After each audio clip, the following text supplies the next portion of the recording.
Hey everybody, welcome back to Virgin States. I'm Elite, back with Brian. How's it going, man? Hey, what's going on?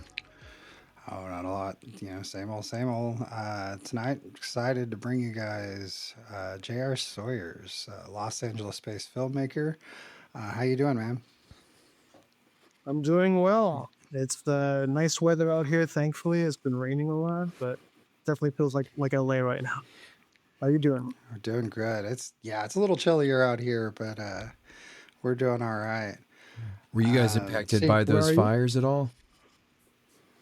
Oh yeah, oh yeah. It was. We had a little bit of a scare. Like I mean, we're far enough east and south that we weren't in immediate Mhm. danger, but there was.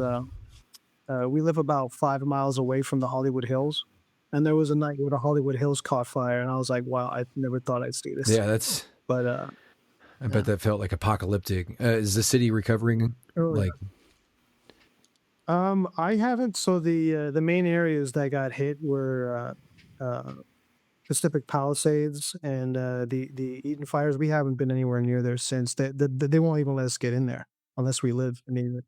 Yeah, but yeah, awesome wow. to hear you guys are safe. yeah.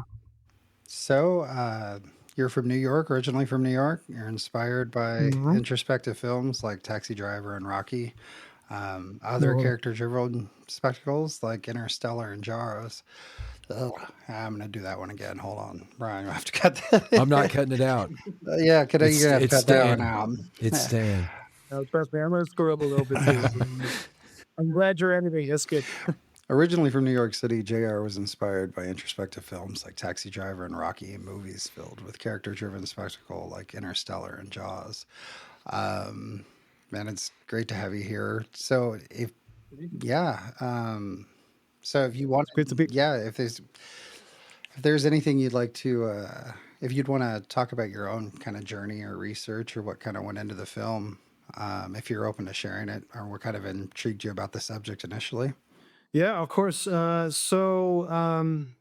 I've been an independent filmmaker for several years, and during that time, I kept hearing about the therapeutic effects of psychedelics, which was, I mean, up until I started reading this stuff, like I thought psychedelics was just about recreational. You know what I mean? Like when the movies always seemed to make it that way, and the things you'd hear, but they were not. Um, it wasn't very well informed, and I started reading this stuff, and I'm like, oh wow, that's interesting. I didn't know that power of psychedelics. And I was what like I was wondering why there hadn't been a movie about that, because movies are always about character development, character transformation, and then you had something as powerful as this, and then you could create a lot of drama and conflict with it. So I put that on the back burner. And I was training this client of mine who I told her about this idea that I have to make a psychedelic movie at some point, and she's like, "Oh, we have retreats once a month. You should come." And I was like, "Yeah." Like a cup of coffee makes me crazy. I don't even want to know what a psychedelic will do. Mhm. So I just kept telling her no for like the better part of a year, and then the pandemic happened, and I live in California. The rest of my family lives in New York and New Jersey. So and I was seeing somebody at the time. Our relationship broke up early on in the pandemic, so I felt very very isolated, like a Mhm. lot of us were. Yeah. And then I reached out to that same woman, and I was like, you know what, that retreat you were talking about, I think I'm ready to do it. Like it can't get worse right than what I'm going through right now. I mean, like my biggest accomplishment in 2020 was I watched all 30 seasons of The Simpsons. I mean that's the kind of stuff I was doing. So so I reached out to her, and she's like, "Oh, we're doing a retreat this Saturday. You should come." And I was like, "Great." And so we took a car to this beautiful house in Redondo Beach. There was about 20, 30 of us, and I was happy to see that there was adults there. That it wasn't like just a bunch of 18-year-olds partying. Like it was between the ages of 20s to like 60s, Mm. and these were professionals, and the whole thing was run by a psychoanalyst who was not going to be on it, so he could look after people like myself who were new. And he just from his experience, he knew exactly how much to give me. Like he gave me a combination of ayahuasca and psilocybin. And I mean, long story short, I mean, you could ask me more questions if you like about the details of it, but for the most part, like it was like having 50 therapy sessions in one. Like it was just like I had never experienced such a feeling of clarity. Even afterwards, for like a couple weeks, I just felt like I just my emotions weren't ruling me like they were. And I don't know, I just saw things, how they say, if you could take a big step Hmm. backwards, you could see things for what they really are. That's what I was feeling. I was happy that I had agency during the whole thing, and I wasn't hallucinating or anything like I thought that might happen, or colors or anything like that. There was nothing like that at all. And I had a great time meeting all these people, some of them are still friends. And so not long after, I immediately started writing the script because, like, okay, this is like the perfect setting Hmm. for a movie, um, in which a group of friends, they basically take psychedelics, and they're all green. And I want it to be cinematic. So I was like, how do I do this and that? Well, maybe they share a dream, Hmm. and then bottom line, the movie is about, like, I wanted the experience that I had, that clarity that came out of that retreat. I wanted it to be illustrated in the form of a movie. Yeah. uh, Hopefully I accomplished that with the small budget that I had, but so What was your budget for this film? oh my god, it was under K. It was 100K. about, like, yeah, under. Under 100. Okay. That's really impressive, dude. What I really noticed about this film was the quality of the visual effects. Oh, thank you. Yeah, that was really, Yeah, really well done. I appreciate that. I appreciate the kind words. I had a friend who helped with a few scenes, and then I had another friend who was learning the art of CGI, and he was like, "You know what? I want to help you out." It was like a hobby of his, Mhm. and then the rest I did myself. I would say I did about 85% of CGI myself, like the basic stuff, where I didn't have to create anything. But thank you. Yeah, I felt just like it really captures that the way that it feels when you're tripping. You know what I'm Mm, saying? Like, um, I don't know how exactly to say that because I'm not like a visual person. I don't know how to create those sort of things. But what I'm trying to say is I thought it was just you tapped into it. Yeah, I kind of what you're going at. I felt it was really good at like conveying the ideas that of a lot of the themes you get during difficult experiences sometimes. Just how it was able to like, oh, like sometimes it'll reflect something back at you. It's almost like an absurdity, and it makes you go, oh wow, it's kind of, is that where I'm actually going with this thinking? And it just kind of reflects that back mm, to you. And I saw that kind of done in the filmmaking too. And that really impressed me. I mean, beyond just the trippy visuals, kind of as people talk about. But is there any other way you were kind of how you kind of thought about portraying psychedelics in the film beyond just the trippy visuals like that? So, it's funny. I Before I okay, so there was a period after that retreat and before the screenwriting that I went through, like, kind of like a personal journey where I was like, um, I had been told multiple times that, like, this is all about letting go of your ego, right? And during that retreat, as amazing as it was, I still felt like my ego was very much intact. So I did went through a journey where I kept trying to get more and more powerful psychedelics. Um, what do you call that psychedelic that comes from a frog poison? Five Uh, five MEO DMT. yeah. Yeah, from So that the same woman.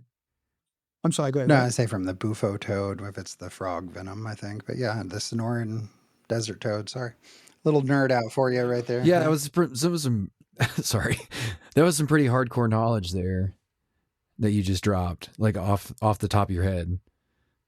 Wow. Yeah. Yeah, Right. Right. Mike Tyson was. But He's a real big fan of that. Apparently, that's his big thing. Is he likes the. Joe Rogan. Yeah, they really like the toad venom, and Yeah. yeah.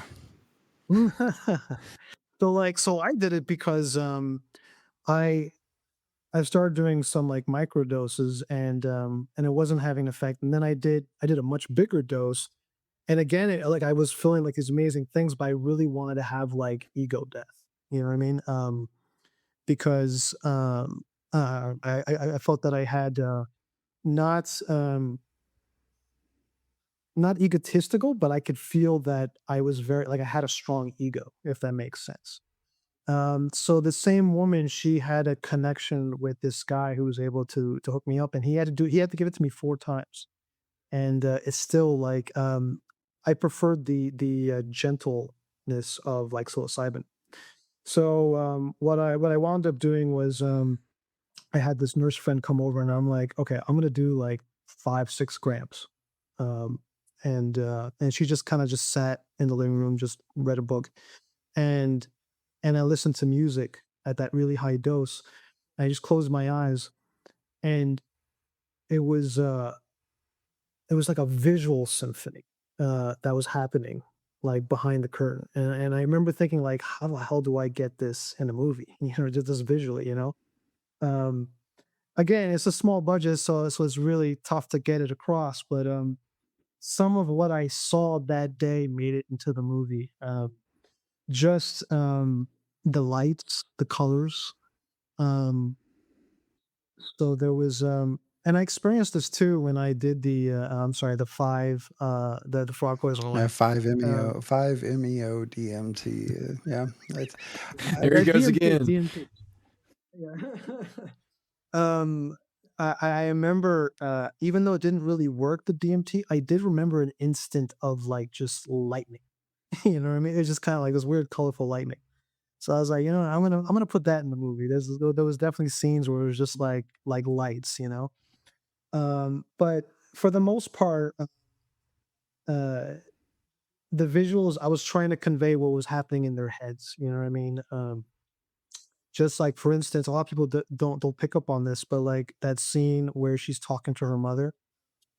Throughout her dream, her mother's roughly the same age, but that conversation they have in the coffee shop when she starts to doubt the world she's in, when the mother's like, "You have a daughter? What daughter?" Yeah. For a couple instances, the mother's really old all of a sudden. Yes. Uh-uh. You I notice that? noticed Okay, that cool. Because a right lot of away. Yeah. yeah, yeah, yeah. I noticed. she's only ages like 30 years. So like that's a bad trip right there. You know what Yeah. I mean? And It'd be very unsettling. so yeah, so like that was um you know, that's not the typical visual thing you see in a psychedelic film, but I felt like that would you know, like whenever she's doubting the world she's in, it starts falling apart, and then you get like, you know, these weird animated creations and stuff like that. So Well, yeah, I really like how it. I, as you said, it's not like something you would necessarily see during a psychedelic trip, like being in another world. But you really conveyed the idea of like sometimes you get these ideas when you're tripping or you're deep in those states where it's almost like a memory that you become convinced of. You're like, oh yeah, well this is, and it just becomes your reality for that period of time. And so that's what I felt like it kind of really, you know, conveyed to me is, you know, that kind of, yeah, that feel of it. So um yeah, it did. I was somewhat I'm sorry, go ahead. I was somewhat inspired by Inception, the way they like talked about how like you don't know you're in a dream when you're in a dream, you know? So Yeah, and I'm thinking back to, I can't remember her name, but the character, she's waking up from multiple dreams as she's like slowly yes. making it back. Andrea. Yeah. Yeah, Serena is the character, Andrea is Yes. the actress, but Serena. yeah. Yeah.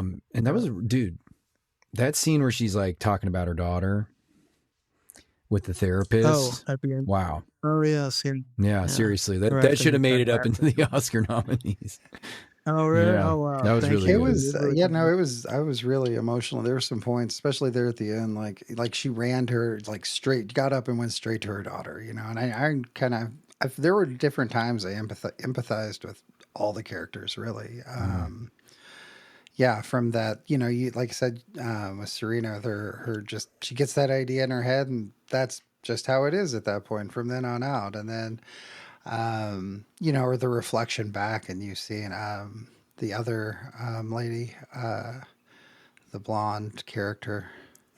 Um, Oh Amy. Amy, yes, yes. Sorry, I smoked since between now and then, but Oh yeah. yeah, she kind of how you see how she was reflecting back on her, the relationship and just seeing how he was treating her, kind of, and that's kind of how it felt to me. It was that just she was realizing at that point how he'd always kind of treated her like shit from the whole time Right. back. So Mm. I mean, the whole Right. I've had kind of those same. So each one is kind of like, oh yeah, I can kind of see that. And then those early. It was a lot of those early experimentations, like with me, for a lot of those realizations and the empathy that I get from it. That's where a lot of it came from. But I thought it was great. Hmm. You mean when you say the empathy, you're talking about personally, or you Yeah, mean from the movie? personally, just for me, I Mhm. felt like I was just like just each one of them. I could, I understood where they were coming from a lot. Even from the beginning, the character he was just like, oh, well, I don't know and he kind of was just there, and I've been kind of there too. Like you just like, well, okay, let's do this, and whatever it is, what comes, what comes. And Mm-mm. so I've been there kind of in each position and kind of each place. And it's, like I said, it's really great, kind of showing that diversity of each kind of point of view. And kind of going on those lines, each character has kind of that unique struggle each one of them is dealing with. Uh, do their experiences with psychedelics, do you see them as kind of reflecting each having a different psychological and emotional transformation? For sure. I mean, in a way, a lot. I mean, most of them kind of represent the things that I was going through. So the character that I wound up playing myself, it wasn't originally intended for me. I was gonna, that's kind of a long story, but his his jaded personality was definitely reflecting the way I was feeling at that point. Hmm. A lot of people were feeling in 2020. Yeah, I was feeling it too. Yeah, so I wanted to convey that aspect, and then I also felt like that other character, Lenny, Yeah. where he's very hesitant. I mean, like I said before, I was very hesitant about doing this. I was afraid I was going to end up like Forrest Gump after, just like almost a vegetable. Yeah. Um, but and then yeah, so the intention with these four characters was to represent different points of view on this. And so like Amy, for instance, she's more about the recreation. She's just like she's been drinking a lot of wine. She needs something a little bit more, more powerful. And then Serena represents, um, she's more depressed than all of them in a way, but she's hiding it. Hmm. It's tough to be going through postpartum depression during that period. Yeah. Her character is actually based off of a real person that I briefly met. Actually, Gotcha. when I'm in 2020, when I first moved into the building I live in now, I was parking my car in the garage and I walked to the stairs to get up to my apartment, and I kept hearing a baby cry. And at first I just ignored it and I just kept going up, and then I was like, "Where's this baby?" I go downstairs to the garage and there's a baby sitting in a bassinet in the middle of the car garage. Just like I don't see a mother or nothing, like in that scene in the movie. Yeah. It's just she or he is just sitting in this bassinet. So I started walking up to it, and then I see the mother. She's just staring at her baby, and she's like maybe 40 feet away. And she sees me approaching, and she just kind of snaps out of it, and then she grabs her baby and walks away. She must have been like 18 years old. Ah. So the way I imagined is that she was going through something, because this was like early days, like July 2020. Um, so I always wanted to know what her story was, Hmm. and I wrote her into the movie.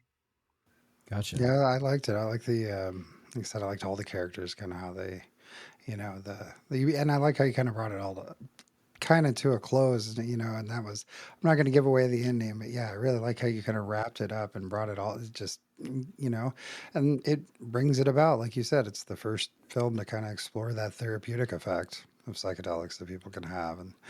Um, so Thank you. yeah, no problem. I think that it really kind of also, your film also explores the idea of set and setting a little bit. Just the importance sometimes of having, a Mm. good mindset, before indulging, or being in a good setting, which was even kind of a good thing, even in your movie where they, they were in a good spot where they, had trusted people around them for the most part that they knew. So, yeah. Mm. Yeah, very true. I mean, when I did that retreat, that was something they talked a lot about. Like, we actually, before we did anything, we all sat around and we talked about what our intention was. What do we hope to get out of this? And I don't. I mean, honestly, I don't remember what my intention was. I think I just wanted peace of mind, basically. And I was reading the news a lot, and I was not liking what was happening in the world. And I was like, you know what? I can't control these things. And I was looking for peace. And I definitely got that. And then afterwards, again, we sat around and we talked about, did we accomplish what we intended? In the movie, there's an element of that, but there's also, because they're all so green to it, and they don't really know. Um, I mean, some of it gets kind of dark for the most part. But yeah, I once heard that, like, whether it's a bad trip or good trip, it's often what you need, right? So that's kind of like my intention as well. Yeah, I see that quite a bit. I've heard people say, sometimes there's no such thing as a bad trip, and I don't necessarily agree with that because you can have a bad time, but a lot of them are just difficult experiences that you really have to, you take some time to integrate.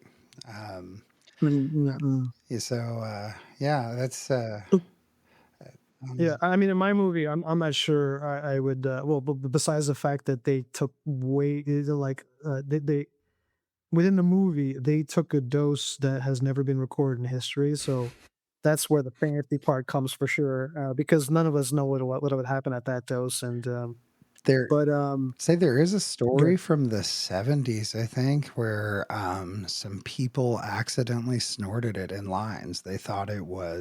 Um, They thought wow. it was cocaine, and I want to Mm. say like milligrams worth, and they were Mm. all eventually fine after. I mean, a lot of them had to. I'd have to look that up specifically, but yeah, I was going to ask you if you'd done any research and looked into any of that on the beforehand. So, correct me if I'm wrong, but one of the stories that I remember reading initially was something similar, that this woman overdosed by a lot, and she was bipolar. I believe she was bipolar, and her bipolar disorder actually disappeared. I mean, I don't know if it's still gone, but I I um, think I know what you're referring to. I'd have to look that up specifically, but yeah, think I've is it heard true that she was in a story. coma for over? I think it was like for like 3 days. It was 2 or 3 days or something. She was just kind of incoherent, and she came back, and she was fine. And well, I mean, there's other Mm. stories like Adam Strauss, comedian. He cured his Mm. OCD using psilocybin. So it's Uh, um, very much kind of that therapeutic use is really great, and it's becoming more and more and popular and accepted today. I think with social media, and other aspects of modern society, it we need it more than ever, just to, like, break up these, like, set pathways we have in our brain that we have a hard time breaking out of. um I remember reading about, have you ever read this book by Michael Pollan, How to Change Your Mind? That's a famous one, right? Isn't it? Yeah. um he talked about lantern consciousness versus spotlight consciousness. Mhm. And so I basically wanted that. You know what I mean? It's like it's more of an experience, like the way the child views the world. You know, Gotcha. but yeah. Nice. So with psychedelic assisted therapy becoming more accepted, what do you see for the future of psychedelics medicine and therapy, just personally? I mean, I think ketamine is becoming progressively more used by doctors. Am I correct on that? So that's a good start. I heard that at one point they were going to try to use MDMA more for people dealing with post-traumatic stress. I don't know where that's going on, but um, I do believe that psychedelics should be used a lot more by doctors and healthcare out here, especially with the mental health issues that are out there. But I do think that it should be guided by a professional, because, like you mentioned yourself, intention is so important. Um, Yeah, but that's a good I mean, point. think about all the money that's spent on just like, antidepressant pills and all these different systems to help with depression, anxiety, and Mhm. um, but just one or two sessions of this stuff have been able to cure people. It's amazing. You know, sessions with MDMA, psilocybin, whatever. Have you ever sat through like any of these sessions, or has it usually just been like, like these the retreats and things like that? So I did that one retreat, and then I told myself like, "Oh, I'm going to do it again eventually." But it was a bit pricey, and I was like, "I'm going to do it eventually, but I want to see if I can do these microdosing for a while because I heard about microdosing. I still don't know how effective it is, but I wanted to try it." And through so the psychoanalyst that created this retreat, his wife or his ex-wife, I guess, had a small business where she was guiding people through microdosing. So I did Mm. that for a while, um, and and then, like I said before, so I kind of like at some point I was like, okay, I want that ego death, and I think so that same woman at one point we went on a hike, and I did a lot of mushrooms on that hike, and one of the best experiences that I ever had was I went to this place called the Arboretum, which is it's like a garden but full of trees, but trees from all different parts of the world. It's actually more beautiful than it sounds. But I took a little bit more than a microdose, and I remember just loving those trees so much, just like feeling so connected to nature. Mm. And and you mentioned empathy. I remember during the retreat that was a big takeaway. Like people that would normally kind of like I remember there was this one guy, he kept going around talking about his love life with everybody. Uh, and he just would kept going around sitting next to somebody just talking about their love life. If I had been sober, I'd have been like, I don't want to hear about this stuff. But while I was but during this session, I mean, I even love that. You know what I mean? Like I just felt so connected with everyone. And during this time of also just like this, there's a lot of strong individualism happening, especially in this country. I think we could use more of that, just to have more empathy and connect with people and nature and all those things. So, I feel like community is one of the best parts about the psychedelic, world because the community around it. Were there any misconceptions that you were hoping that maybe a trip to elsewhere would help correct a little bit? Maybe. so I was more worried that the film would give people the wrong idea of this. So like if you just watch the trailer, like, and then you don't watch the movie, like, I mean, they see all this CGI and they're like, that doesn't really happen when you take LSD. It's like I have to correct people, like, no, no, most of this is just a dream, like, and there's they take such a big dose that they share a dream, which is the fantasy part. But besides that, in terms of, I guess the biggest, so my mother, for instance, very much against psychedelics. After she saw the film, she's like, okay, well, I guess the point of this film is that psychedelics are powerful for helping people through these mental illnesses. Like it transformed her in a way, like the way she would look at this. Like she got the point of the movie. So that was good to hear. And um, when I read a few of the reviews for the film, the takeaway has been generally positive in that on that end regarding the how I portray psychedelics and what it's capable of. Hopefully. I mean, you guys are the experts. What do you guys think of it? Like I said, I really liked it. I like the. I thought some of the visuals were actually fairly accurate with like the sacred geometry fractals, some of like the larger Mm, fractal structures. mm, I've seen some closed eye visuals pretty similar, so I felt like a lot of them were really good. And obviously the fantasy part, you're right. I was like, oh well, I've never seen anything like that. But then I went into it looking at it, kind of trying to keep an open mind about what you were trying to show, and I was like, oh, I totally get what you're trying to show here, and that makes sense. That's what's going on. So yeah, I really liked it, and I thought you did a great job with that. Yeah, it's like you're visually capturing the way it feels. Like you're right in saying that, like, yeah, it's maybe that's not exactly how you see it, but I feel like other people really like make like a cartoon character out of that. And they make it like a stereotype. This is what tripping is.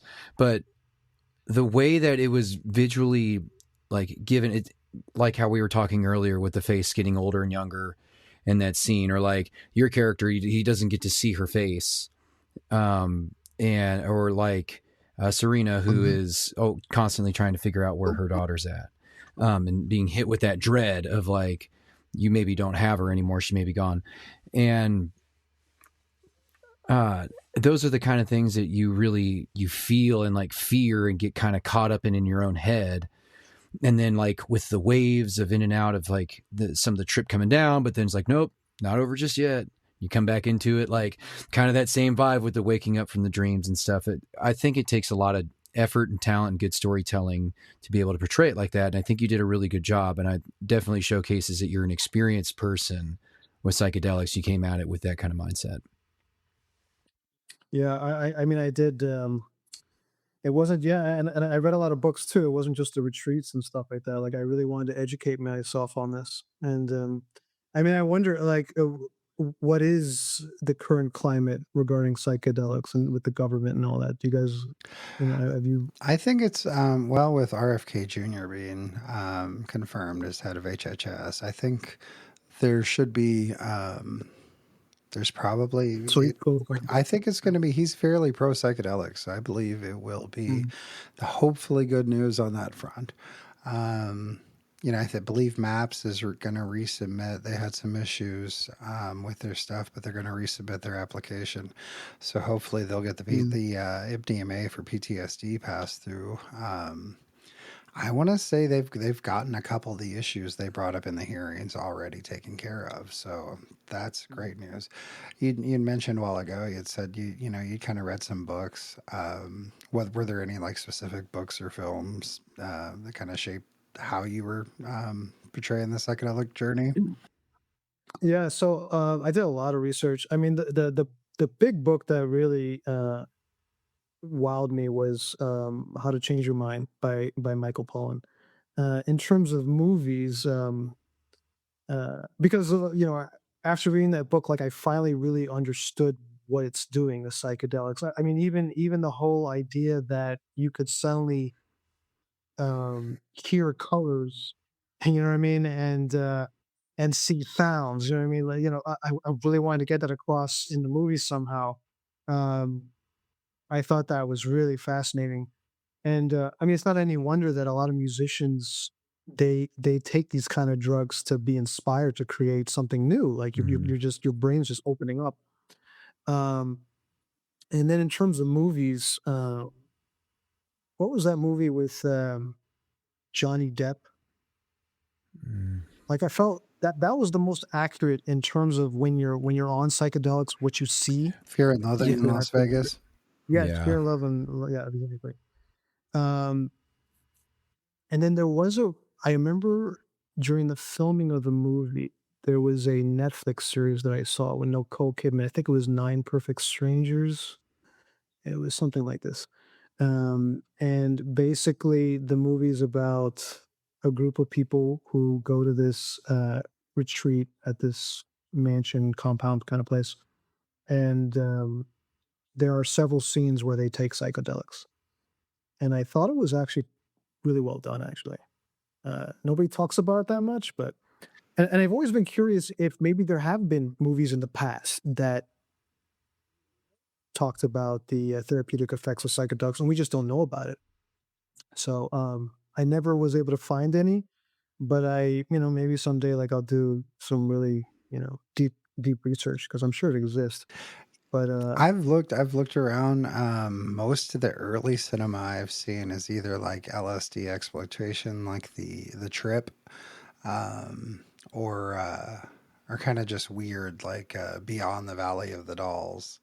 Just mm, kind of just weird cinema. So, well, um, yeah, like I said, I think felt like you did a great job with just being able to pull those elements. And I agree that Fear and Loathing in Las Vegas with Johnny Depp, that really, they did a really good job of like the carpets and stuff moving, and kind of how you kind of did the same with like the walls. Or there was one scene in particular, I think mm, you were zooming into something on it, and it broke into this geometry, and I was like, oh yeah, I've seen something like that a mhm. few times. So yeah. uh, But even a movie like Fear and Love and Fear and Loathing in Las Vegas, it's a comedy. You know what I mean? And it's a lot of it's about the recreation. Like there just wasn't. I couldn't find too many movies about therapeutic effects. Mm. Um, but yeah, and in terms of visual, for sure, very very accurate. did you have any difficulties in getting anybody to take the project seriously because of the subject matter at all? No, but I remember the actors when I did cast them and they read the script for the first time. They told me they were grateful that it wasn't just about you know. Like they thought it was just going to be an hour and a half of just a party basically. They were happy that the characters went through some kind of journey because of that Mm. experience. Um, One thing I would have liked to have seen what Lenny kind of went through there. The movie, I so was yeah, that's funny. So okay, so I'll tell you because I don't think everybody gets it, but basically, Lenny he takes the smallest dose, so he actually never really was on that trip with them. He was awake the whole time they were asleep. so that's why he was just Ah. get they were he was like coming in the flashes, like they're like, oh, he's dead. Oh Yeah. yeah, that makes sense. I get it So now. so so the dreams start early, like when they're trying to touch him and they can't touch him. That's because 'cause they're already dreaming. Yeah.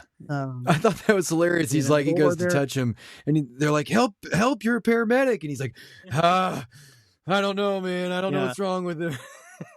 That was pretty I mean good. I mean, at that point, I guess they're kind of in a walking state a little bit, but they're definitely dreaming, and then at some point, they're just out. Like, my character and Amy, they're basically sleeping out in a sidewalk, and then, Serena's in the apartment, she's out, and for the whole time they're out, it's Lenny basically trying to revive her, talking to her through her ear, and that's why you see her, and coming in and out of her dream. Mhm.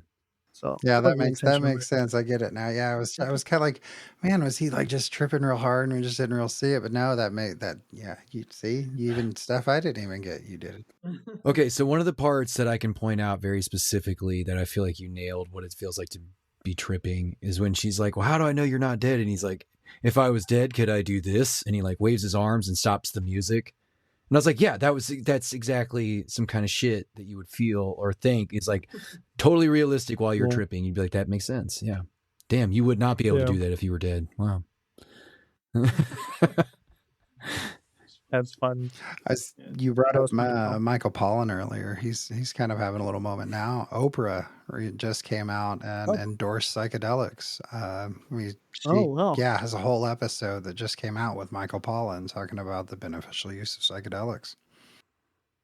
I think he had a Netflix series too a few years ago, which I watched only the portion that was related to the movie, but I thought it was really good. Yeah, I think it was like they actually basically adapted his book into a series form. You should watch it.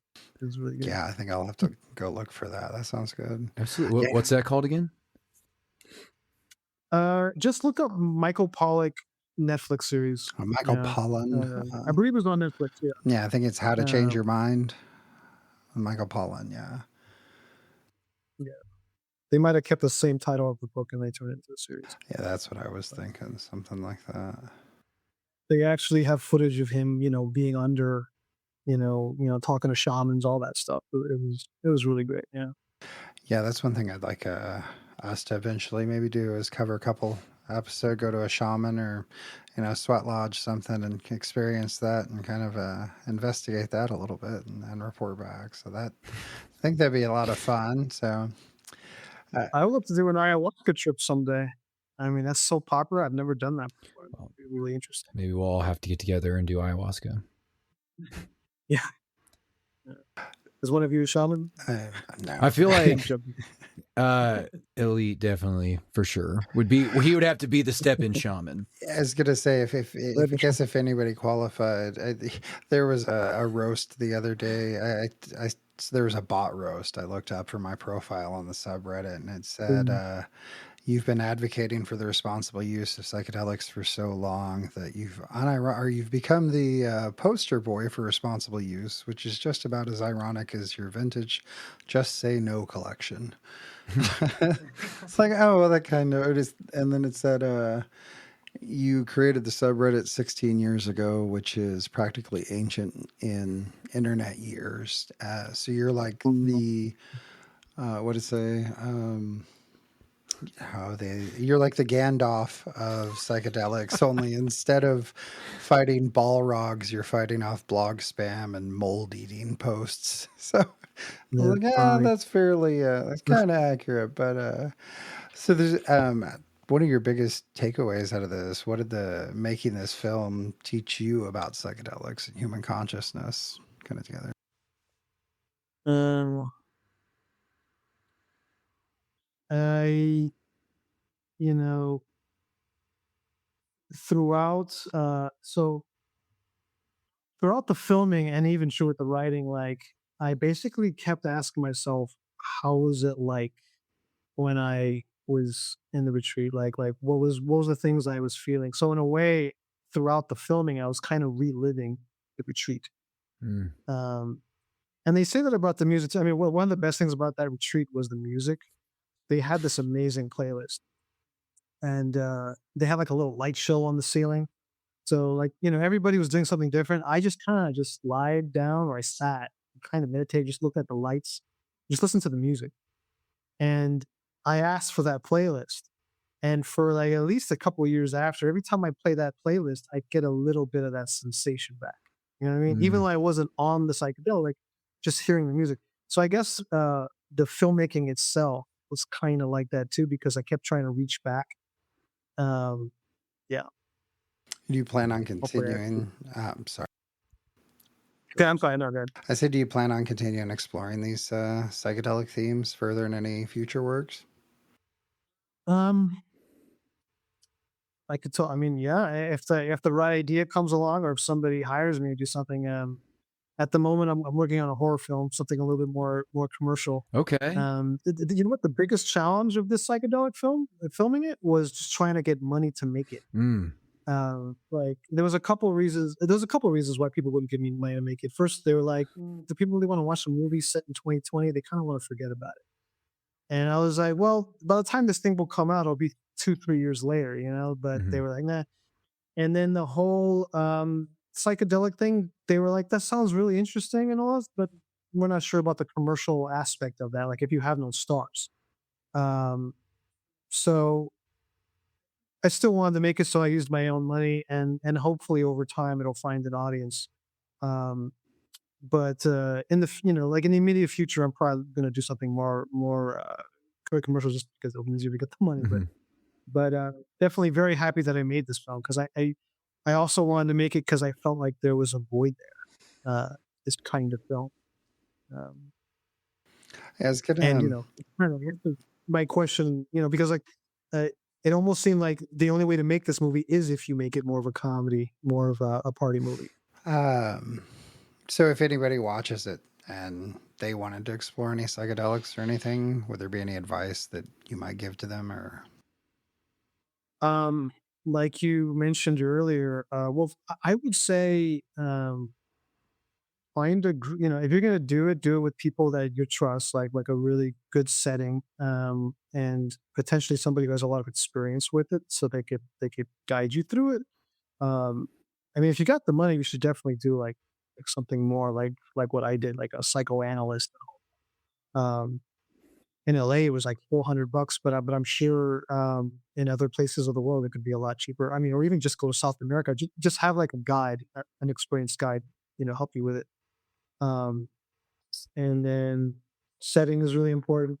I prefer psilocybin, um, but maybe I can't. I've never done ayahuasca, so I can't really compare the two. But I definitely, when I did the DMT that you mentioned earlier, I did not like that at all. Like, I don't feel like that's right for a beginner, maybe. Again, I'm not that much of an expert, but I think if you're a beginner, I think psilocybin is a little bit more of a gentle way to go. Um, yeah. Yeah, MDMA is a real gentle one for your first time too, I feel like. Okay. Hmm. Um, yeah, you don't. It can be a little rough on your stomach, but a little ginger root. I like candy Mm, ginger for that a lot. mm. Chew on some of that a little bit. There's also, I should also mention one thing that this guy did, the one who ran the retreat. He told us to buy a certain supplement. Because one thing is true, is it serotonin or dopamine? I don't know, but the levels lower quite a bit, right? So, um, especially after a night like this where you're taking so much of it, um, it's so I use something called SAM-E. It's something you get at Vitamin Shop, and it helps elevate those levels back up because it's like when you do psychedelics, it goes up a lot, right? Hmm. Like it peaks. And then after a certain point, it has to go back down to baseline, and it'll probably go even beyond that. So you need something to kind of level it out. So I would definitely recommend that too. Gotcha. I was gonna say, I think there's 5-HTPA, maybe 5T. That's the thing I was thinking of. Yes, 5-HTP. That's Yeah, 5-HTP. 5-HTP. Like immediately after that recession, I went to the vitamin shop and bought it. It definitely helped. Yeah, it's really good for serotonin sickness, especially after a big depletion like a rave or a festival. So Yeah. So, are you allowed to share any details about your new project, this horror film that you're working on? Um. So I love making movies that involve psychology. Just like I like to like I like movies that really make you think Hmm. a lot after it's done. Like I love Christopher Nolan films for that reason. Yeah. Even some of my favorites like Taxi Driver, like a lot of that character stuff, which is what drew me to a movie about psychedelics. So this next movie is a horror film, but it's about a psychiatrist that gets basically possessed. And how does a Oh. psychiatrist deal? You know what I mean? Yeah, because they're supposed to Uh, be like super logical, and like exactly. this Yeah. would be an Or like illness, not maybe. not a reality. Yeah, exactly. Or like maybe he could outsmart the demon somehow. You know what I mean? Yeah. But also to play with like what is evil. You know what I mean? Like what I'm like trying to play with a lot of themes, and Wow. it's fun. Huh. It's I can't pay my bills yet with these movies, but it's definitely fun making them. Well, how many films have you produced now? Because I took a brief glance at your IMDb, and it looked like you've made several so far. Three feature films, and then I at one point I produced a talk show. Hmm. It's made a few short films, and um, yeah, well, I've acted quite a bit in the past. Now I mostly just act in my own stuff. I mean, so the whole reason why I acted in my last film was I was supposed to have like a really tiny part, but then the guy who played Lenny in the movie, the other male actor who wound up being awake the whole time, he was supposed to play my character. Mm. But when I saw him audition, he was so funny, and I was like, you know what? He's gonna do a way better job with my character than I am. So I told him like, "Do you want to play my part?" And he's like, "No, your part's too tiny." So I was like, "That's okay. I'm gonna make it. I'll make it bigger and I'll make it funnier." And that's what he did. And then I played the serious part that he had auditioned for because I was feeling Mm. that way anyways. I was feeling more of an agitated personality. So Yeah, that first kind of, what is he was just fed up with people, and I think that was one of the first. I was like, yeah, I kind of get that. No worries, Yeah. um, 100% have been there before. So, yeah. right. So have you received any feedback from people, other people connected with the film, like that just kind of really resonated with you? So I mean, the reception was really great. When it first premiered at the Barcelona, I'm sorry, the Love and Hope International Film Festival. It was in Barcelona, and people were coming up to me and just saying like really nice things. They were comparing it to like a movie like Everything Everywhere All at Once, Mm. which kind of has similar themes and is actually kind of a psychedelic film in a lot of ways. Um, and if you think about it, like the mother in that movie goes through a similar transform. Like she has a very set mindset, and her brain just opens up throughout the course of the movie. And I wonder if the filmmakers, if that was their intention. Um, Have you ever but seen anything that the Daniels, I think is what they go by? Have you ever seen anything else they've done? yeah, they didn't they make this movie with the Harry Potter guy before this? Swiss Army Man. Yeah, that was pretty Yes. good. I thought that was really good, but I mean, Everything Everywhere All at Once. I mean, that was a top 20 film for me. Yeah, And no that's wonder. a great one. I wanna. They had this little short on YouTube. I sometimes show people that are interested in psychedelics, and I'm like, you want to see something little nuts, and it's called Interesting Ball, and it's just these little, Oh, look at that. yeah, just these little short like stories that all kind of converge into this very psychedelic kind of unifying sense of this is what we are and Ooh, this is who we are. And yeah, you'd probably like it. I think you would. So yeah. okay, interesting. Yeah. No, I'm gonna write that down. Is there anything you wish more people understood about psychedelics? Or Um, I mean, like I said before, it just feel like it's a trend that I think is just gonna get worse. Mental illness, and despite where you fall in the politics, I remember in 2020 when they said people had to stay home. I remember like, oh, this is like humans need to be around other people. Like I was worried that this was going to accelerate things that were already happening in terms of depression, anxiety, and I think that's very much it's it doesn't show up in data as much as say heart attacks. You know what I mean? But I think there's a lot of people who are going through it, and this is the solution. And then not only that, but also to build empathy in a world that I feel like is losing empathy. Mm. yeah, we've talked about that several times with a few of the guests. How there's just a worldwide pandemic, a silent pandemic of trauma through the world. And Mhm. so yeah, I think that's a really great point of just how you know just being even just bringing this the awareness and kind of like as your film does brings this just can kind of show people that it's normal, it's okay.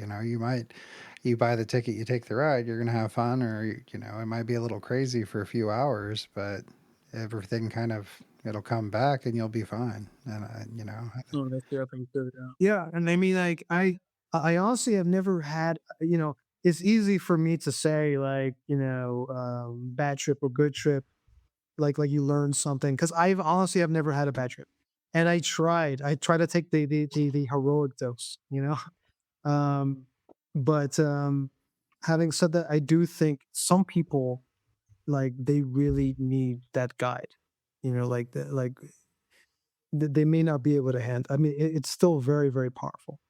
Um, so um, that would be my advice. Uh, the most important part to like, definitely the setting and the intention. yeah, setting, intention, I think integration, those are, I mean, those are always your kind of your foundation of any good psychedelic trip, I guess. Good Wow. headset, mindset, setting, who you've got around you includes that, where you're at, and adding that integration afterwards and having a helpline or a sitter, which actually kind of was kind of cool. What I liked, now even more that you bring it up, that, I realized it, that Lenny was there kind of as a sitter the whole time, which is Mm. always great to have.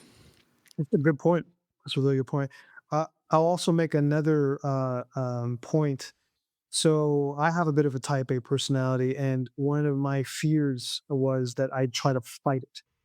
And that's one thing that I learned that it's to let go, because I if you're in this session, and you basically try to resist it, that's when things can go kind of haywire Hmm. in a way.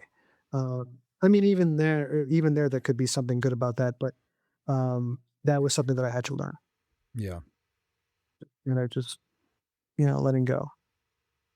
Yeah, that's a good important lesson for all of us sometimes is just you kind of, I I don't really pay attention much to it anymore, but I used to do I still remember it, the serenity prayer from back in the day. Just grant me the serenity to not to accept the things I can change and the courage to change the things I can.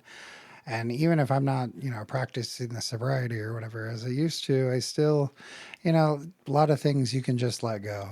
Don't have control of it. And psychedelics is probably the biggest kind of teacher of that lesson. A lot of times you can't Mhm. control that sometimes. So, and that's a lot of times Absolutely. what causes a lot of the issues. Sorry, is the trying to control that when the LSD or the MDMA is going to be like, no, I'm in control this time. I got you. So Hmm. yeah, Hmm. Absolutely. Yeah, yeah. It like you said, it applies to life. right. Well, I don't think I got any more questions for you, Brian. You got anything? So yeah, JR, again, thank you for coming to talk with us tonight. Where can people go and watch Trip Elsewhere? So yeah, you can watch Trip Elsewhere on several channels at the moment. Apple Prime. I'm sorry.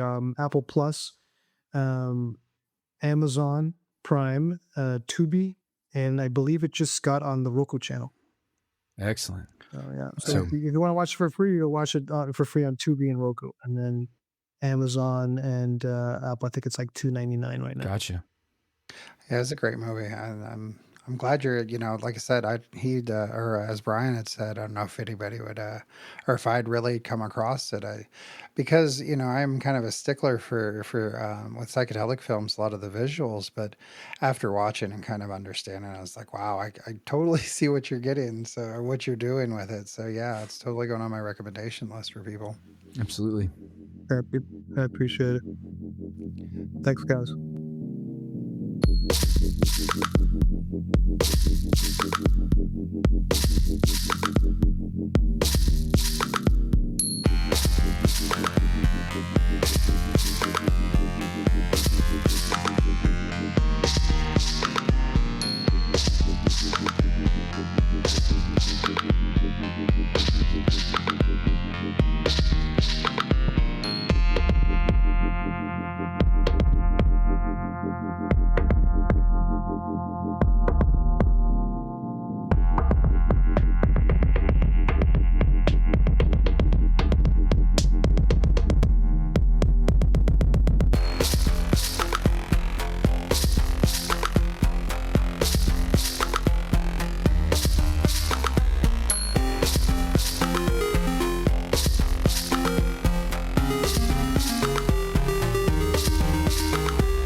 All right, guys. So that was our interview with JR Sawyers, the director and played in that movie, Trip Elsewhere. Yeah, that was a really great time. I did not realize I was going to have such a fun time, like watching this film and then also getting to speak to the director. It's fantastic. Yeah, it was a lot of fun. He really brought a lot of good insights into the movie making and yeah. Well, yes, and there's some really powerful performances later on in the film, especially during the psychedelic experience. That we've already talked about it a bunch in the film, and if you watch the promo video that JR made, you'll see some of those scenes. I highly recommend that you go and watch the film. Right. Like when I first saw the trailer, I was like, but then as I watched it, it really just, it has some really, emotional, touching parts to it, but it also has that message to it. So, yes. Dude, there's one thing that he did in the film that I forgot to mention that I was like, no, this is definitely, like, this is where he really captured what it's like to trip. It's when he says he's got a bell to protect him from bears. He's like, this is my bear bell or something. Right. And it's like, you're just in somebody's apartment, like where you're tripping so hard. You're like, I need a bell for bears. Gotta have this bell for the bears. I don't want a bear to get me. Yeah. Bear bells. Everybody knows that. So yeah, it was a really good, it was a really good conversation. I thought it was such a good conversation. Almost by the end, we almost forgot we were talking about the movie. We were just all kind of joking around and having fun. It was awesome. Oh yeah. So where did he say that you could watch it again? It's on Amazon Prime. It's on Tubi if you want to watch it for free. Apple TV. Apple TV. That's right. Yep. Yeah, it's a good movie. It's I'd recommend it. It just, you got to go into it. Also, one thing, it's almost like an Alice in Wonderland type movie. Yeah. Kind of down the looking glass, and if you keep that in mind, that it's not meant to represent an exact trip and it's kind of an Alice in Wonderland type trip, it really makes it a lot more compelling of a story. Right. So yeah, the music tonight, that's Future Bugs. I think I forgot to mention it last time, but man, you guys check them out on SoundCloud, anywhere else, YouTube, Future Bugs. And you guys join us, patreon.com, Divergent States. We're heading to Denver in June, so we're going to need the help and support on that. So, subscribe on YouTube, hit us on, Spotify, Apple, wherever you listen to your podcast. And, hopefully we'll talk to you guys next time. Yeah. See you guys then.